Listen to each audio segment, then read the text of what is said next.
The world's biggest podcast host, Joe Rogan, has exposed a list of Kamala Harris's demands in order to appear on his show.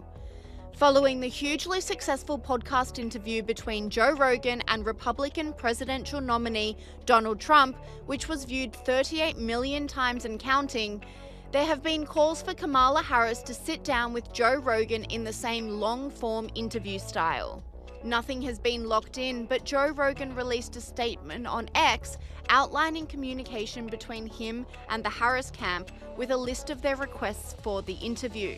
He said, "Also, for the record, the Harris campaign has not passed on doing the podcast. They offered a date for Tuesday, but I would have had to travel to her and they only wanted to do an hour. I strongly feel the best way to do it is in the studio in Austin.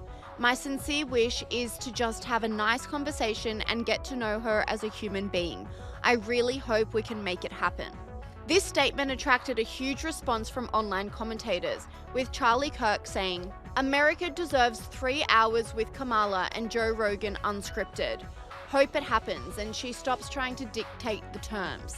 You have a format, it works. She should stop trying to change it, just like America." And this commentator doubled down, saying, "In studio is the only way. Let the whole world see the real Kamala Harris. What are they scared of?" The request to change the normal Joe Rogan Experience podcast interview terms comes after Donald Trump slammed his opponent, saying she wouldn't be able to make it through a 3-hour-long conversation. One of the things I like about doing a show like this, can you imagine Kamala doing this show? I could imagine her doing this show. She'd be laying on the floor. She was supposed to do it, and she might still do it, and I hope she does. She's not going to do it. I will talk to her like a human being. I would if try to have a conversation with her. If she did this kind of an interview with you, I hope she does, because it would be a mess. She'd be laying on the floor comatose. You'd be saying, "Call in the medics." I think we'd have a fine conversation. I think I'd be able to talk to her. I wouldn't try to interview her. I'd just try to have a conversation with her and hopefully get to know her as a human being. That was my goal, having her on. Trying to get her to express herself just as I don't know if I don't think these formats are good. I don't think that two people, first of all, I hate the idea of the presidential debates because I hate the idea of a time limitation on complex ideas. Also, you have to break. I think you have to have the debates, though. And whilst Kamala Harris's camp tries to negotiate terms with Rogan, Vice presidential candidate J.D. Vance has seized on the publicity opportunity and will appear on the #1 podcast. Outspoken entrepreneur Andrew Yang reacted to the news, saying, "Now that J.D. Vance is going on Joe Rogan, it's all the more important that Kamala Harris also does so."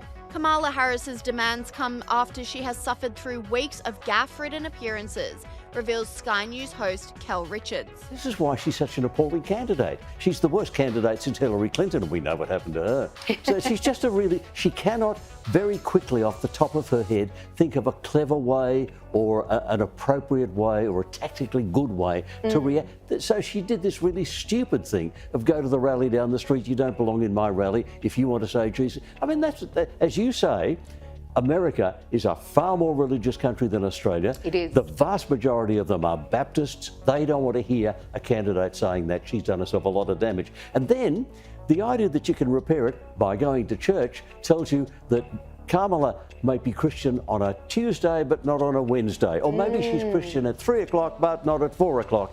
And that's exactly the problem. She's this changeable, could be anything, chameleon, don't know what she believes, don't know who she is candidate. And she's underlined that. Yes, I'm really like that. I'm really this very uncertain person, and you'll never know who I really am or what I really believe. This is her doing self-damage. She's had a really bad week. And at the end of the week, she's just making it worse. Sky News host Rowan Dean agrees, saying the Kamala Harris campaign has been a disaster. But Rita, it is looking like Donald Trump will win. That is certainly where things are heading at the moment. But the key thing is that the Kamala Harris campaign really has been a disaster, however you look at it. She is just a woeful candidate. Put all politics aside, just as a performing candidate, she is hopeless, I would say.